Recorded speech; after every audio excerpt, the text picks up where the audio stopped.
in a lot of ways, things are feeling bleak for a lot of people. Economically, socially, ecologically, politically. And I wanted to say to people that thinking with the cosmos can be part of how we write and imagine ourselves out of all of that. I'm Nathan Maharaj. This is Kobo in Conversation. My guest is the physicist Chanda Prescod-Weinstein. She is the author of the 2021 book, The Disordered Cosmos, which was a highly personal reflection on the human and inherently flawed practice of scientific inquiry, and her career as a Black Jewish scientist. Her new book is The Edge of Space-Time: Particles, Poetry, and the Cosmic Dream Boogie. In this book, she explains to readers, just like you and me, what's really going on with quantum cats. What does a light-swallowing black hole actually look like? Like to look at it. And what can we learn about quantum theory from the Afrofuturist jazz musician Sun Ra? Chanda Prescod-Weinstein, welcome back to Kobo. Thank you for having me. I'm excited to be here as a Kobo reader. Oh, amazing. Well, that's the part we're most excited about. After an epigraph that you take from Star Trek Discovery, and we're going to talk a little bit more about Star Trek later on, the book begins with a section called Sankofa with an exclamation point. I want to be clear. What does that word mean, and why was it important for the reader to start there? So Sankofa roughly encapsulates the concept, the Akan concept of going back and getting it. So I open with this phrase, Sewawire fi na wa a Sankofa a yinchi. And so this means it is not incorrect to go back and get what you have forgotten. So this is an Akan proverb that I've just said to you in okay, not great Twi. That's my best Twi that I can give you. And I was introduced to this concept through the film by director Haile Gerima, Sankofa. And in that film, a Black American model is doing a photo shoot at the Door of No Return in Ghana. So this is one of the places that people were forced into the Middle Passage from. And she's just like there doing a photo shoot, and there's a griot, so a community storyteller, spiritual leader, who's there, and he's shouting at her, Sankofa, Sankofa. And so there's an element of me with that introduction shouting at my audience, Sankofa, go back and get it. Except for me, in the film, the story is like, go back and get your history and the history of your ancestors as survivors of the Middle Passage and survivors of enslavement. My scope is much bigger, that I'm saying go back and get the history of the cosmos, go back to the very beginning. And I'm making the claim from a Black diasporic perspective that this is an important element of engaging with Black history, is to go back and get cosmic history. There's a line you write, and it really struck me. It was, when it's at its best, physics is a kind of poetry, a story about the cosmos that is made from metaphors, unquote. I think I know what you mean by that, but I'm also really suspicious of myself for thinking I know what you mean by that. What did you mean by that? I guess what I will say about this is that with the disordered cosmos, I was very lucky to draw an audience that didn't always pick up books about science, that didn't always pick up books about physics. And a lot of people brought with them their anxieties about reading science, and maybe they had a really crappy physics teacher. I hear that one a lot, like, oh, my physics teacher was so awful, or my physics teacher said these awful things to me because I was the only girl in the class, whatever it is. And so I hadn't fully appreciated when I was working on the disordered cosmos that I was going to be kind of talking to this audience that was trusting me in a way that they didn't usually trust physicists and didn't usually trust science writers. And a piece of that was then that I didn't write to that feeling that people were bringing to the book. And so while working on The Edge of Space-Time, I was thinking a lot more about that audience and what that audience needed and what it called on me to do. And when we're doing science writing, we're often thinking with metaphor and writing through metaphors because really your goal is to start with something that's familiar to your audience and use that as a launch pad for introducing them into something that maybe feels less familiar or might feel even disorienting to them. And we're often doing that through storytelling that uses something like metaphor or simile, so broadly figurative language. And so part of what I was doing in the text is actually thinking out loud to my audience about this. Hmm. This might just be like my teaching style, but I think like one of the best ways to deal with an audience that you're trying to teach things to or explain things to is to actually say to them, here's how I'm thinking about how I'm going to tell you about this. And so the front end of the book is actually me doing a lot of talking to the audience about what techniques are at work here. And there's also a piece of that where I'm trying to make the case to them that these techniques are important ones for them to get familiar with people using in general, right? So I'm also making this argument that spending time thinking about abstract ideas in physics can prime your brain to be better at thinking about political questions and political rhetoric, which often happens through allegory and metaphor and big figurative pictures that politicians might try and sell to us. So I was thinking about that. And then I think also along the way, I was thinking about the way in which equations themselves can kind of function as metaphors because we're taking symbols and claiming that those symbols represent something real. If I'm hearing you right, the idea you were kind of proceeding with was if I can show you how figures you already understand can map onto concepts of the cosmos, you'll be better you'll be better equipped then to see the relation between other wildly disparate things because they share shapes, they share structures, they share there are resonances. Yes, there's definitely an element of that. And I think the other thing that I'm preparing the audience for is the fact that whenever we use metaphor, metaphor breaks down. It always breaks down. There's never a point at which there's what we might call in like math a perfect mapping between one thing and something that's completely different from it. So we might see analogies, we might see similarities, but there's always a point where that similarity breaks down because each thing has its own specificity. And so I'm also saying to the reader that I want you to get comfortable with looking at a metaphor and pushing on it and saying, what is the boundary? What is the edge of this metaphor? And to feel entitled to ask of whatever metaphor is presented to you, in what ways does this metaphor work? And in what ways does this metaphor fail? Hmm. And we're often doing this in physics and saying, in what regime does this equation apply to the physical system of interest to us? And then where does it fall apart, right? So the book starts, for example, with Newtonian physics and then starts to move into the places where Newtonian physics falls apart. And so this is an example of a place where there is a boundary that we have to push on. And as we push on it, we start to realize that we need something new and we need to build on that. Mhm. You talk about as you say, the practice of physics is essentially there is an essential metaphor there that kind of is so slight it misses us because we're looking at math, we're looking at symbolic logic to represent the nature of motion, energy, things in the universe. I'm not even sure this is a real question, but I guess I wanted to ask because as you were saying, every metaphor reaches its limits. Are there things that resist rendering in metaphor that the field of physics can say it understands? Ooh, I really like this question. I'm so glad. I think there are so many. So I guess like a really good example that we could play around with is quantum physics, right? So this is a place where I think with sort of the foundational things in quantum physics, we have a pretty good grasp on them mathematically. So we know what symbols, we know how to calculate, we know how to extract information out of the architecture of quantum physics. We might say that like our physical word space for it isn't very good.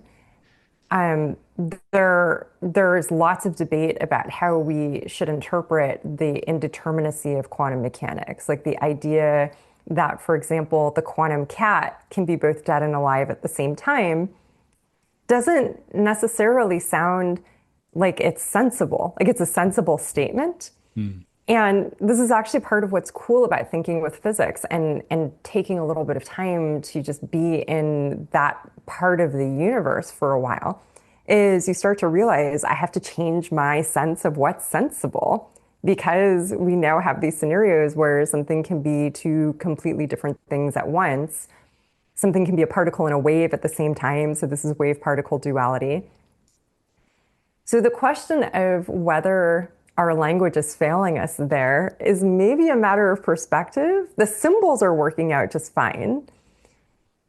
But I even have to hedge that claim, I guess, because then at some point we get to the part where we want to put quantum mechanics and gravity into conversation with each other. And that turns out to be a problem that we haven't even worked out on the symbolic level. Like we have some very interesting ideas for quantum gravity, like string theory, but we don't actually. I will say, as a physicist, I tend to be a little bit conservative. I tend to be on the side of thinking, like, oh, we probably know less than we think we do. As the title of this book indicates, the central material focus is space time itself.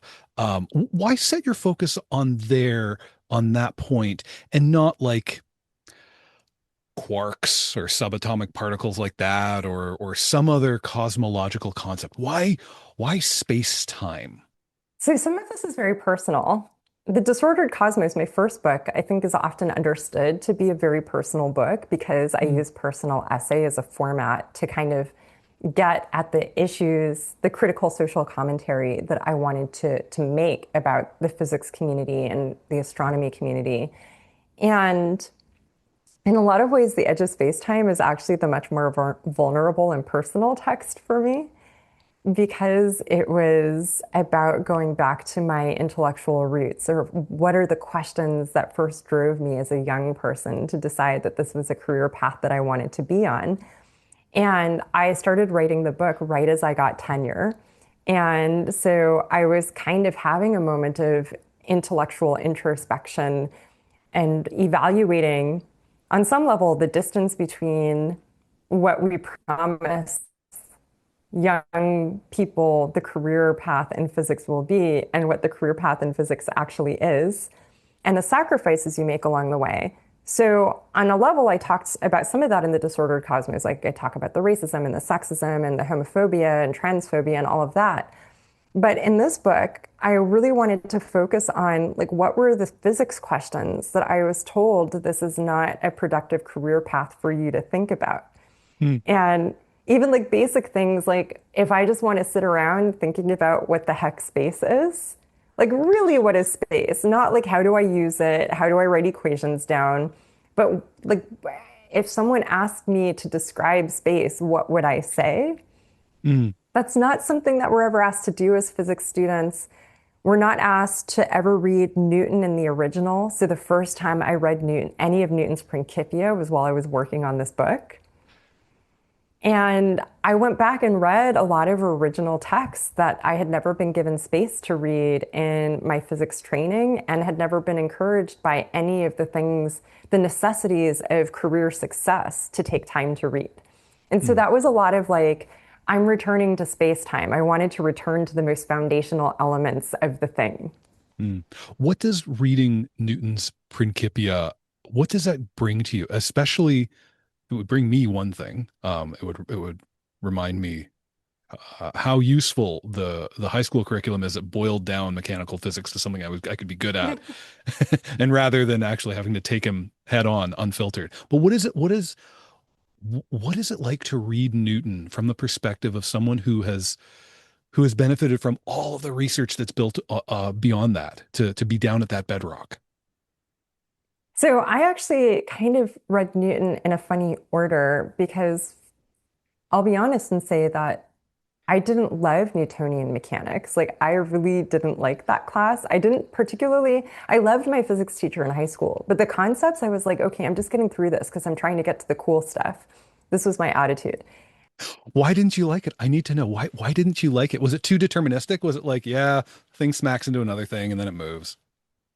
I think like the magic of it was totally lost on me at that point. Maybe Mm. because my first kind of interaction with physics as like a concept of something that I could do professionally was watching Errol Morris's documentary about Stephen Hawking, A Brief History of Time. And so I was like, I want to get to the black holes and the Hawking radiation and the big space-time questions. And then you get into like, a frosh mechanics class, and it's like, here's a ball rolling down an incline. It has, the incline has this angle, right?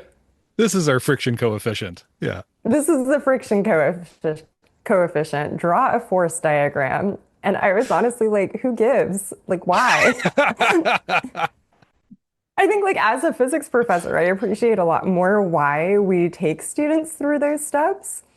But I was also like, this never made my heart sing, but I also understand why I need to introduce my audience to it for a variety of reasons that come later in the book. But if I'm bored, my audience is going to be bored. And also, I should figure out why this is so interesting to people. And so I was starting to do a little bit of research on this, and somewhere, it might have actually been on Wikipedia, I saw a note that one of Newton's laws had first appeared in a Zhao Kingdom philosophy text called the Mo Qing. So this is like, it's written in what we would call ancient Chinese, but it's so old that it's from before China as a concept existed. And it turns out that these like ancient philosophers were spending a lot of time worrying about what the difference was between like extent in space and extent in time. Because if you think about it, they're both kind of lengths. Like we say length of time. We Yeah. say like how long is your leg, right? So there is kind of this dual use of length. And they were actually really trying to figure out, like physically, what is that distinction and why does that distinction exist? And so at some point, they do write down something that sounds a lot like one of Newton's laws. So I went down a rabbit hole and spent like 2 or 3 weeks basically only reading the three translations into English of this Zhao Kingdom philosopher text and annoying all of my friends because it's like all I will talk about for a couple of weeks. And for me, there are these beautiful examples, like one that I put into the book where they're explaining the difference between extent in space and extent in time. And they say an ox is not a horse. And you're like, that's really obvious. An ox is not a horse. But at the same time, you're like, okay, they're speaking through visual metaphor here that's also rooted in people's lived experiences with the land at the time. That if I choose the horse as space and the ox as time, then I just understand that space and time are kind of these different species that have relation, but have kind of different function in the ecosystem. And at that point, then I go to Principia and I'm reading Newton. And it was like very interesting when I can't believe the confidence that Newton wrote with. Because he just has like, he makes this declarative statement where he's like, space is absolute, time is absolute. And you're like, but dude, what's your justification for that claim? And he was like, no, I'm good. Like, there's just like, he's just like really, really confident. And I think that confidence carried the ideas quite well. I mean, obviously, there's a lot of interesting proofs in Principia. I will say the other piece for me, the realization at that moment, the Principia was written in Latin. The Zhao Kingdom philosophers are writing in this scriptural language. There's lots of debate even today about how to interpret the characters. So I'm also reading like the debates about like, well, this one can be space, but it also can mean this, and et cetera. And I was realizing as I was going through all of this how dependent I was on the humanities because Hmm. there were people who understood Latin in that time period, like that version of Latin, well enough to translate. There are very few people who have learned ancient Chinese from that time period that can do that kind of translation work. And as a physicist, I'm completely dependent on those people to access these texts. And that was a really interesting realization too. I mean, it's not lost on me as you described that. The knowledge you needed to make sense of this was based on the like semantic drift that happens in any language over time. Yes. And the interesting thing for me was like reading these Zhao Kingdom translations. They were from three different time periods. Like one is early 20th century, one is mid, and one is later 20th century, early 21st century. And so those translations are happening in different contexts and responding to different social and intellectual forces and are concerned and are even presenting in different ways. And so there was like an element of me having to kind of like learn what like how to interpret like what are this person's concerns and how is that shaping so which translation should I put into the text, right? With the Principia, that the particular edition that I used I think had been through a couple of revisions, and so there's also an element of like how much do I read the notes, how much do the notes become part of my interpretation versus like me just trying to read it directly. I took Latin briefly in high school, so I did go actually look at the Latin.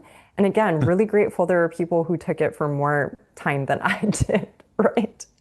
But there is kind of this element of it's not just that those languages were changing in real time at the time that they were being used, but our relationship to them is constantly changing in real time too.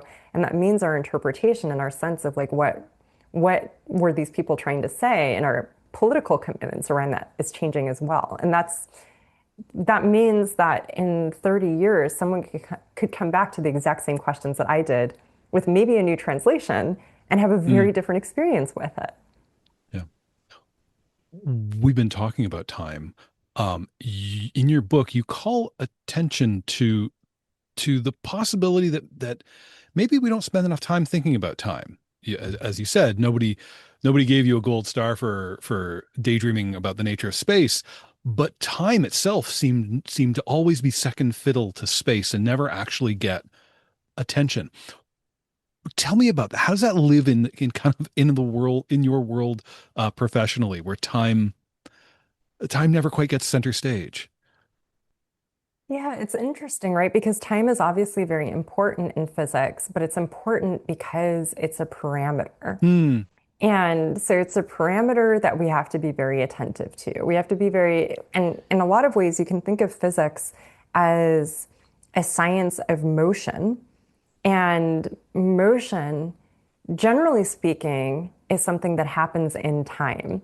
And so you can think of physics as the study of systems and how they shift with time, how they move with time, or how they exist throughout time. I'm trying not to use the metaphor of evolution here, right? So Yeah. that's me reaching, but I think like how they exist throughout time is probably one of the better ways of thinking about, generally speaking, what a physicist is trying to do with almost any problem that we might run into. Hmm. But we assume time as a kind of backdrop Hmm. that this is just a parameter, it's ticking away.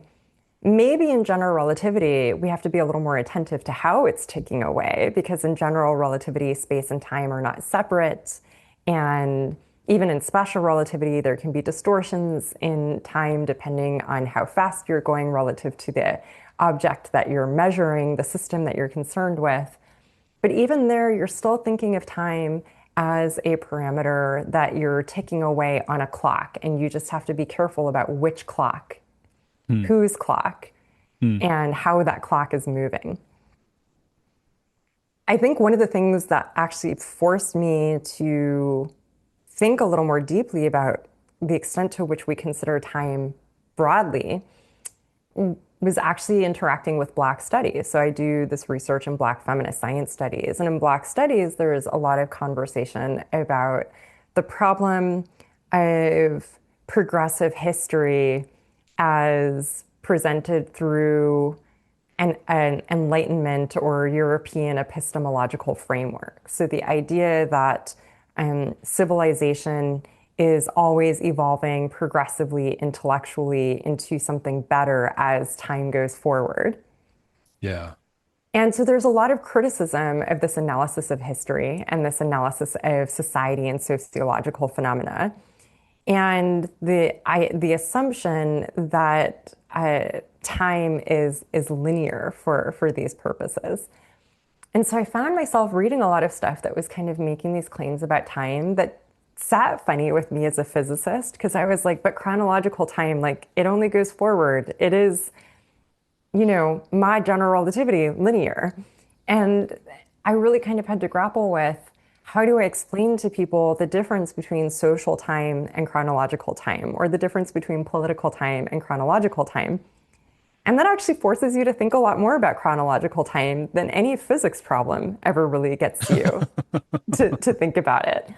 And there's really a very small segment of the physics community that spends professional time thinking about why is the arrow of time only pointing forward? And that's because there's just no funding in doing that kind of research, or almost no funding in it. And for that reason, as I was saying earlier, going back and reevaluating what are the things that you leave on the cutting room floor because you're trying to succeed professionally. And that's Hmm. one of those problems that, like, oh, it's nice that that person thinks about that, but he got tenure 20 years ago, so he can think about that. But if I want to get tenure, I can't think about why is the arrow of time only going in one direction. I was going to ask about this later, but I'll ask now. What does get funding, and how does that shape where you allow your curiosity to go? Yeah, one of the interesting things about the exact time when I started to work on this book is that I was doing a lot of national policy work here in the United States. And so I was sitting on committees that were doing long range planning and forward looking on what the future of American particle physics in particular would be. And I was doing this, I mean, it was an American process, but always involved international partners. So it was a big international conversation with people from around the world, including Canada and Europe and Japan. And so there was kind of this element of me having this experience of looking around and starting to get some sense of the logics that underpin how governments make the decision to fund some science and not others. And some of that comes down to us saying, well, there's already some momentum with this. You've been funding this kind of science for a long time. And if you want to remain a world leader, you will continue to fund it. And so there is kind of this element of, I think the argument that people thought was going to work with the US government was the Mm. United States is the global leader. It's been the global leader for decades. So why would you want to lose that dominance? And I think often there's a new Cold War, like, do you really want to let China take Yeah. control kind of stuff, which made me really uncomfortable. I also didn't think it was going to work. And our experience over the last year kind of indicates that maybe I was right. Um, and I was a lot more oriented toward like how can we make the case to the public? But there was this element of like there's momentum, and sometimes that momentum, if you trace it all the way back, is like, well, some people who worked on the Manhattan Project convinced the government that if the government just kept funding them, that occasionally they would do something that would produce something useful. Not always a Mm. nuclear weapon, but sometimes something like that. You Mhm. have DARPA, which is kind of taking, so this is like a defense advanced research program that comes out of the Department of Defense. That's unfortunately like very deeply involved in some of the war crimes that happened in Vietnam, come out of that. You also have the Jasons, who are kind of like a level above DARPA, who are just like these physicists who are brought together and think smart thoughts for 6 weeks or something like that together during the summer on behalf of the US government. So there's this whole like architecture of those people kind of in a way carrying the field. There's an element of Mm. that of the government is invested in these people because these people are sometimes useful to the government. And so the things that these people want to work on, the government is willing to invest in. There's also lots of technological offshoots, like the World Wide Web is something that was developed for particle physicists to exchange information with each other. There's a lot of technological development that happens in particle physics spaces that then does become commercially viable or Yeah. useful in some other way. And I guess maybe the best everyday example is that the Global Positioning System, GPS, is a military technology that uses general relativity. And probably most of the listeners use GPS almost every day, right? All the time. No idea that we've got like we directly need to thank Einstein for Yes, yes, solving some problems that make that possible. yes. So I think there is this element of, for a really long time, we were given a check and said, we trust you because we know sometimes when you shake the tree, something that we want will fall out. Yeah. Yeah. Sometimes we get a World Wide Web. Sometimes we get a GPS. Right. Sometimes we get nuclear energy, not just weapons. So, Right. And as you know, if I think about like medical technology, mhm. MRIs are an example of something that relies heavily not just on understanding like, nuclear imaging technology and that kind of thing, but also understanding magnets. Yeah. Um, I think it's not necessarily well appreciated. This is why you have to take all your metal off when you go to get an MRI. Yep.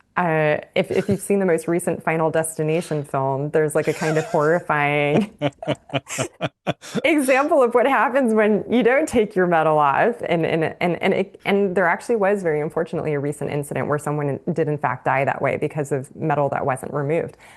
And these are all technologies that kind of rely on this kind of work. There's cancer treatments that involve using knowledge about particle physics and nuclear physics. And so there are these things that kind of, again, you shake the tree and things fall out, and that becomes kind of a rationale for why things are going to be funded. With Mm. the edge of space time, I was actually thinking about this a lot because I was like, increasingly, people don't have the sense that particle physics and cosmology are kind of at the center of that's the tree we want to shake. Yeah. Yeah. And I'm doing this policy work, and I'm like, we need to convince people to still fund us. And it's not just about going to Congress and going to Parliament. We actually have to take that case to the general public so that they will take it to Congress and Parliament.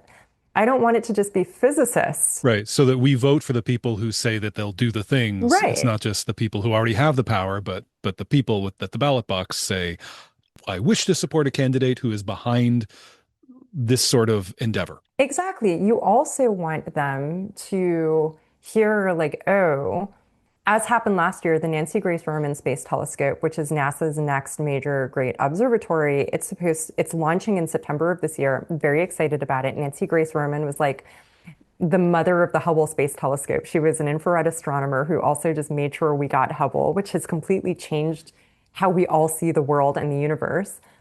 And for a while last year, it seemed like Nancy Grace Roman might be canceled. And this was like something that, like, the instrument was basically already built. People had put over a decade of lives and time and money into it. And I want to create a situation where when something like that happens, the public is like, no, like, Yeah. and Yeah. not just because, like, oh, I don't like the guy who's doing it, but no matter who is doing it, I feel defensive of my access to the cosmos. And the fact that all the images that Nancy Grace Roman Space Telescope is going to return to Earth are going to be public domain, which is one of the gifts that NASA gives to the world, is all of the images are public domain, which is incredible. Truly, God, we could go on a tangent Yes. about the wondrous structure of the public domain underlying the wonderful things that NASA does. I want to ask you about the Stern-Gerlach experiment. I hope I've said that correctly. Yeah, yeah. It's important. It's woven throughout this book. Why did you need the reader to understand this, what it was meant to be and what it came to signify? So I should start by saying that I was at a workshop in January of last year with a bunch of particle physicists, all of us theoretical physicists. And we're sitting at lunch, and I'm talking to them about how I'm working on the second draft of this book and prattling on. I'm like, yeah, I'm really excited about the Stern-Gerlach chapter. And the entire table stops, and they're like, why are you writing about the Stern-Gerlach experiment in your book? Like, and they're all like, that's a really bad idea. Why are you doing that? Nobody's going to get it. Like, you're just, and I think at the time I was like complaining. I was like, there aren't really good examples in the literature of people explaining this experiment in books for general audiences. And they're all looking at me like, yeah, because it's like really hard to explain. Like, why would you? Um, so there was an element of this that I wanted. I was into the challenge of people say that like this is treated like something that's kind of off limits for the general public, and I simply don't agree that there should ever be anything that we shouldn't at least try to explain, Hmm. even if it's a little mind bending and you have to read it 3 times or whatever. So there was that part. And the other thing was, is that like, this is like my favorite quantum physics experiment. And I think it's like really wild. And this book is just me being like, hey, if you have physicist brain like I do, this is what the universe looks like to you. And so I would be leaving something out if I don't include the Stern-Gerlach experiment in this discussion of like me having physicist brain. So what is it? So we have to go back to the early 20th century. Niels Bohr has this idea that an atom has the atomic nucleus at the center, and then the electrons that are supposed to orbit can only orbit in certain locations. So they can't just be anywhere. There are Hmm. certain specific locations. So if you had a ruler, for example, and you have the 1 inch and the 2 inch place, Yeah. usually you can, measure something anywhere between the 1 and the 2. But let's say you can only be on the 1 and you can only be on the 2. There is no 1.5. That's not allowed. There's no 1.5. There's only 1, there's only 2, there's only 3. So Bohr proposes this model of the atom that it has the structure where the electron can only be there. And I guess I will say for anyone who did horribly in high school chemistry like I did, these are the orbitals. Just to, Yep. to give people You're a right. sense, if you Yep. have like some chemistry trauma like I do, these are the orbitals that we're talking about. And this is also the representation of, the symbol for atomic physics is always like the particle orbiting. This is exactly, it's basically the Bohr atom is that image you're looking at. Okay, so there's this Otto Stern, who's a theoretical physicist, sees this model in the literature. He sees like some modifications that Arnold Sommerfeld has made to it, and he's like, this model is stupid. I hate it. And this is like true story. So he's like, I'm going to devise an experiment that shows that this is totally completely wrong, and the particles can be anywhere between the 1 and the 2. Like this is like a totally incorrect thing. So he goes to this guy Gerlach, who's like an incredible experimentalist, and says, "I have this experiment idea. You go build it."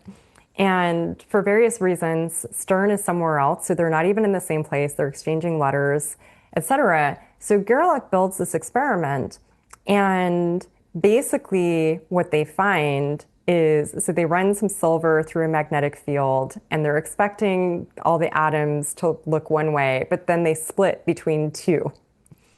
And they have to send Bohr a postcard being like, well, dude, you were right. And they literally, so I include the image of the postcard in the book. Hmm. And so this is like a very forceful piece of evidence for the idea of discreteness in quantum mechanics, the idea that like you're forced into these scenarios where there are only very specific places where and very specific values that these electrons can have for their energy and other quantum properties.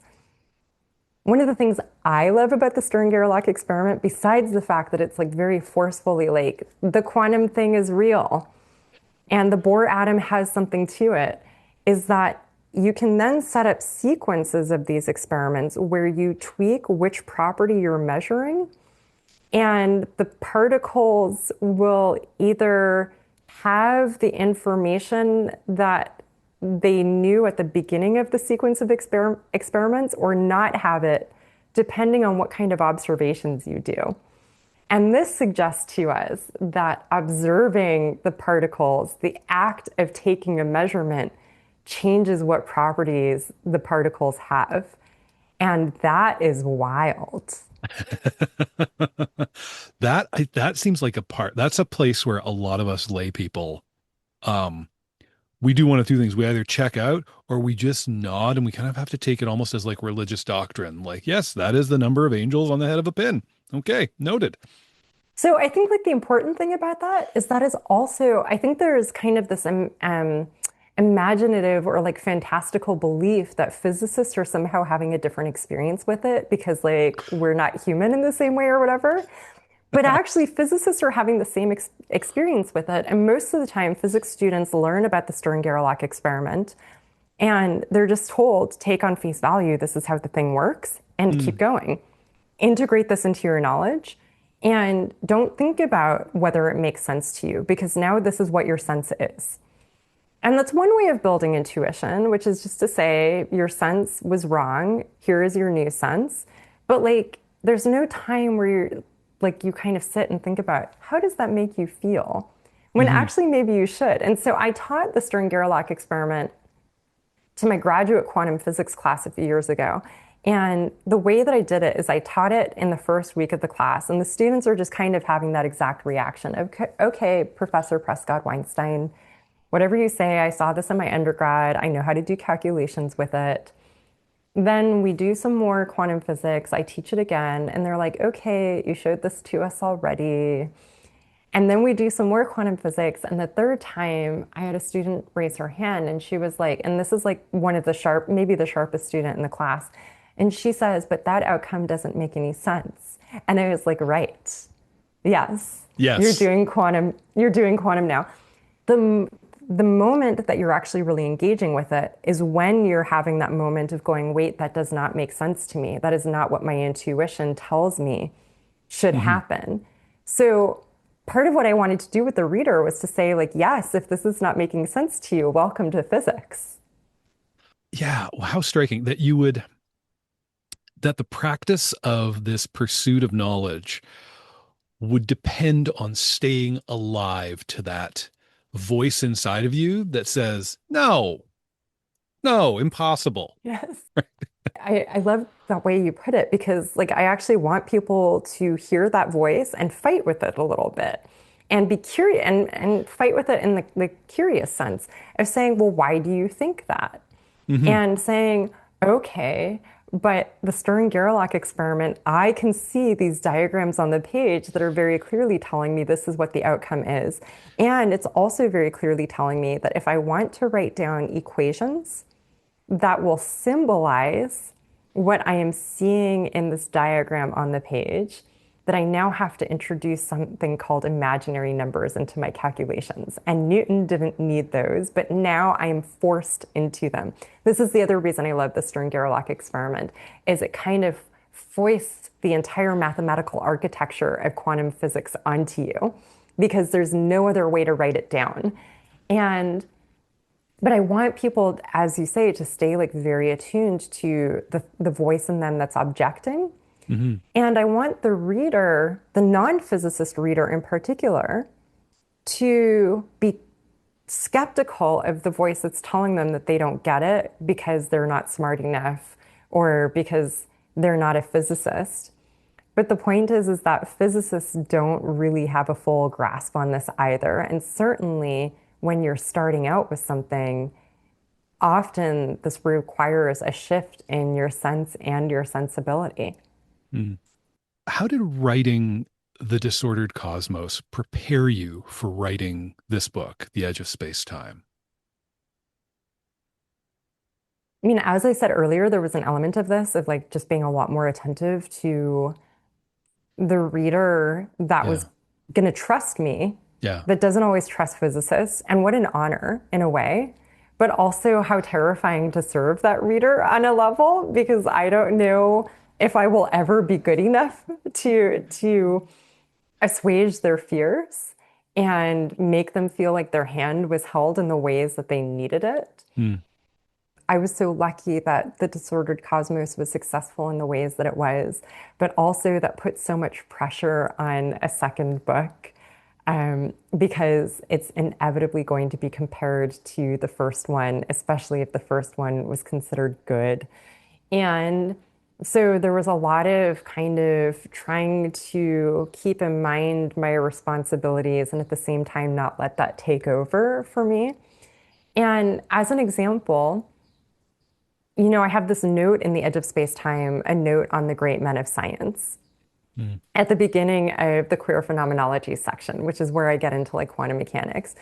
And honestly, it's I appreciate that you actually haven't asked me about that section yet because it's one that I get asked about a lot. And I'm like, man, that was like 5 pages. And I don't even know if it was 5 pages, but I was intentionally trying to make it short because I wanted to say, look, a lot of these guys were not cool. A lot of bad things happened. I know that readers of my first book are expecting me to spend my entire book harping on that, but actually, I just want to talk about how awesome the universe is and not just like Yeah. what's wrong with human civilization.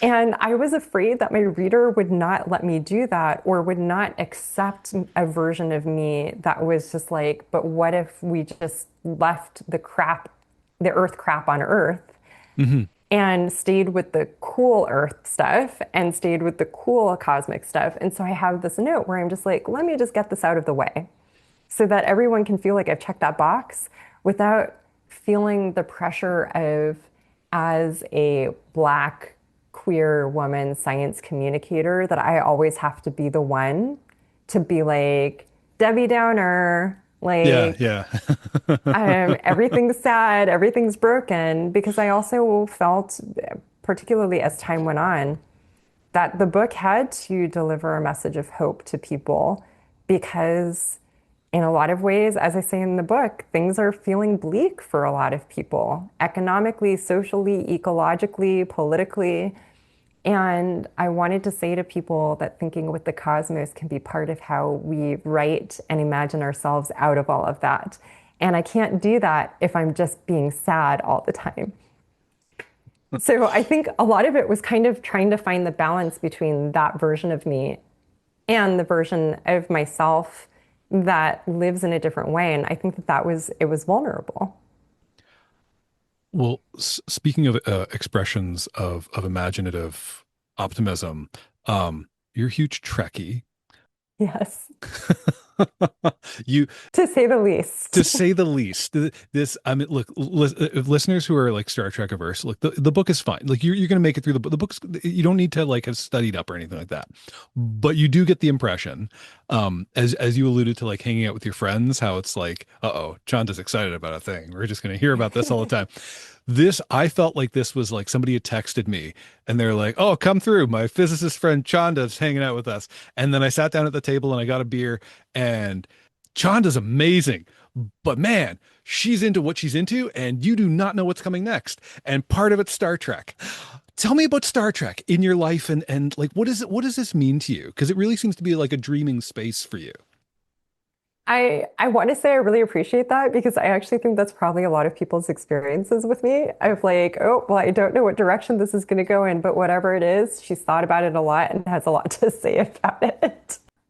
You know, I think one of the things that the writing of the book made clear to me is that I really strongly feel that Star Trek is an important cultural text for people to be familiar with.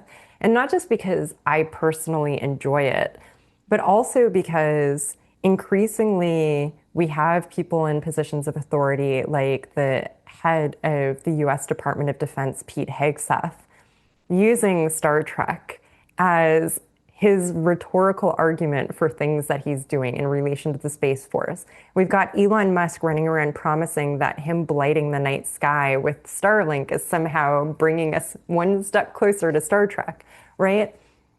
And of course, like there are a lot of people who know that like these dudes are full of it.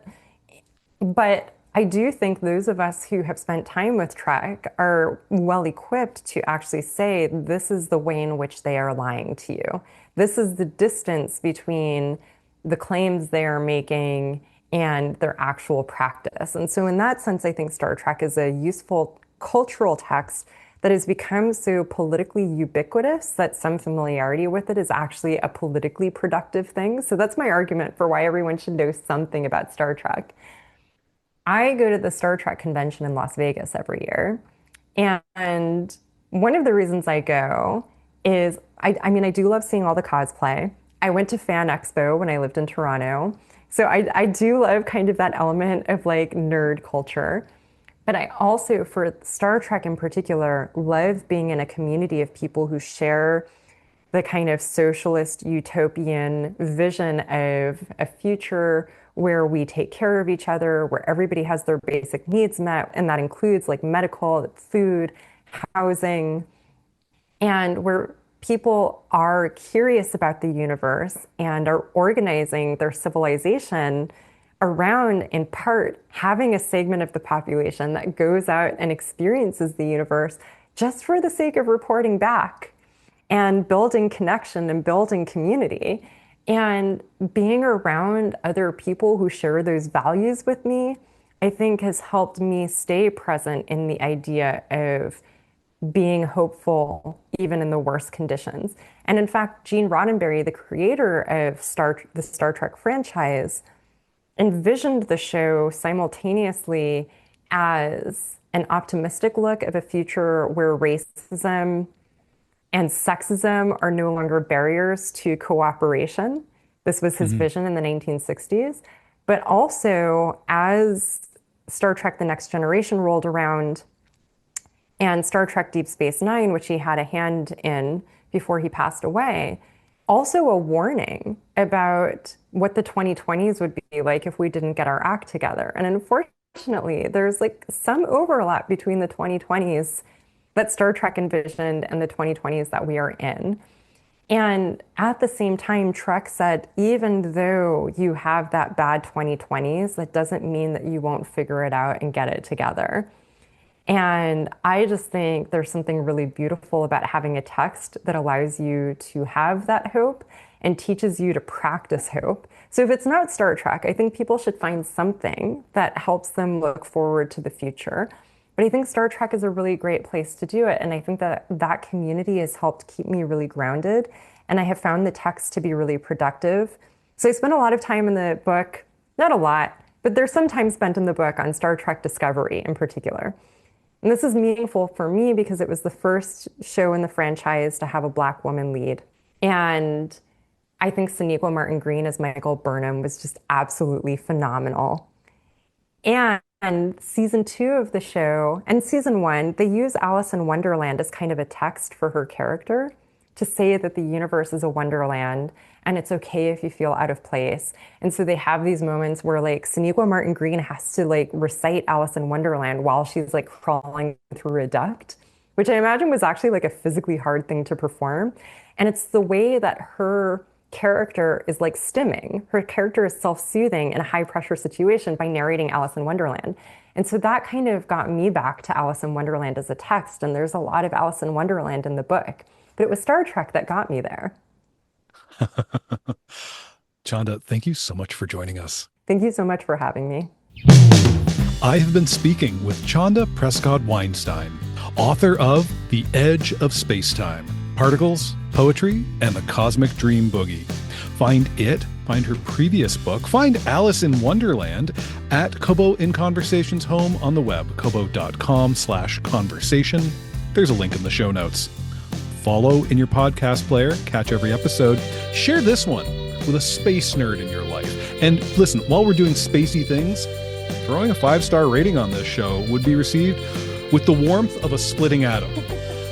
Kobo in Conversation is produced and hosted this time by me, Nathan Maharaj. Thank you so much for listening.